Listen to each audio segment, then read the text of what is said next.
देशको चिन्ता माटोले खोज्दैछ जसलाई जन्माइन आमाले उसलाई। अन्तत फाइनली आज मैले लिएर आएको छु यसपालिको फुलपातीमा रिलिज हुने 5 मस्ट अवेटेड चलचित्रहरूको लिस्ट। फुलपातीको अवसर पारेर कुन कुन चलचित्रहरू रिलिज हुँदैछन् त, अनि कुन चलचित्रको हाइप कस्तो छ, कुन चलचित्रले बक्स अफिसमा बाजी मार्ने देखिँदैछ, आउनुस् आजको यस भिडियोमा चर्चा गरौँ। भिडियो एकदमै इन्ट्रेस्टिङ अनि रोचक हुनेछ।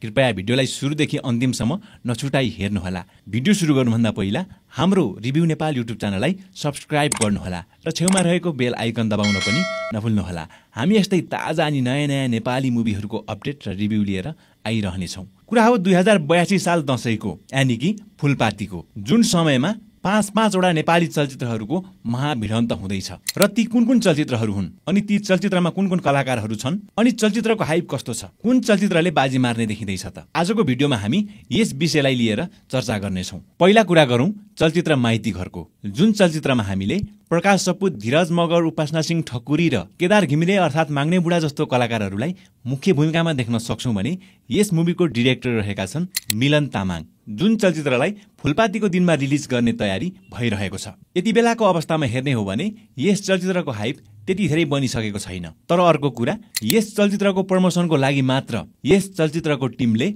1 करोड खर्च गर्ने भएका छन्। भनेपछि यस चलचित्रको टिम पनि कोही भन्दा कम भने त पक्कै पनि छैन।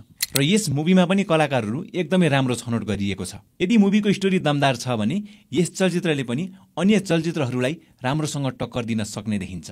अब कुरा गरौँ अर्को चलचित्रको, जुन चलचित्र पनि फुलपातीकै दिनमा रिलिज हुँदैछ, जुन चलचित्रको नाम हो महाराज धिराज। यस चलचित्रको कुरा गर्ने हो भने यसको नाम आफैमा स्ट्यान्डर्ड छ, महाराज धिराज, र यो चलचित्रको नाम सुन्दाखेरि नै बाहुबली टाइपको भाइब्स आउन थाल्छ। अब स्टोरी कुन खालको छ, अनि यस मुभीलाई मेकर्सहरूले कसरी मेकिङ गर्छन्, अनि मुभी कस्तो बन्छ त्यसमा भर पर्छ। यस मुभीमा पनि कलाकारहरू 1 से 1 देखिन्छन्, जसमा पल शाह, आर्यन सिग्देल, रमेश उप्रेती जस्तो कलाकारहरूलाई मुख्य भूमिकामा देख्न सक्छौँ भने यस मुभीको डिरेक्टर रहेका छन् परिषद सेन। अहिलेसम्म यस मुभीको एउटा फर्स्ट लुक पोस्टर मात्र रिलिज भएको छ, तर मार्केटमा मुभीको हाइप भने निकै राम्रो बनिसकेको छ। त्यसै गरी फुलपातीकै दिन रिलिज हुने अर्को चलचित्र रहेको छ जारी 2, जुन चलचित्रमा हामीले दह्याङ राई र मिरुना मगरलाई फेरि पनि मुख्य भूमिकामा देख्न सक्छौँ भने यस मुभीको राइटर डिरेक्टर रहेका छन् उपेन्द्र सुब्बा। र यस मुभीको पनि पहिलो पार्टले भने बक्स अफिसमा रेकर्ड तोड कमाई गरेकै हो, जसको अपार सफलतापछि जारी 2 बन्ने घोषणा भएको छ। र यस मुभीको पनि फ्यामिली अडियन्स भने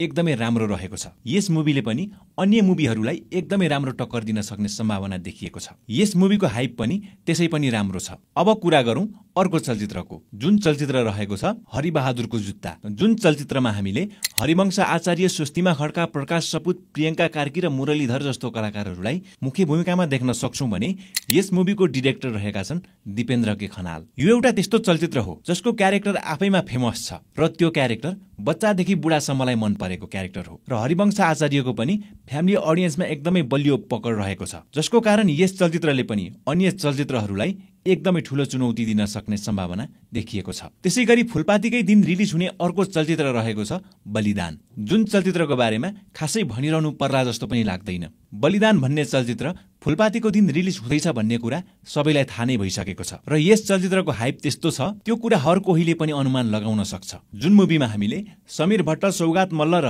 रिचा शर्मा जस्तो कलाकारहरूलाई मुख्य भूमिकामा देख्न सक्छौँ भने यस मुभीको डिरेक्टर रहेका छन् सन्तोष सेन। यस्ता राम्रा चलचित्रहरू फुलपातीको अवसर पारी एउटै दिनमा रिलिज हुँदैछन्। अब कुन चलचित्रले बक्स अफिसमा बाजी मार्लान् त? मलाई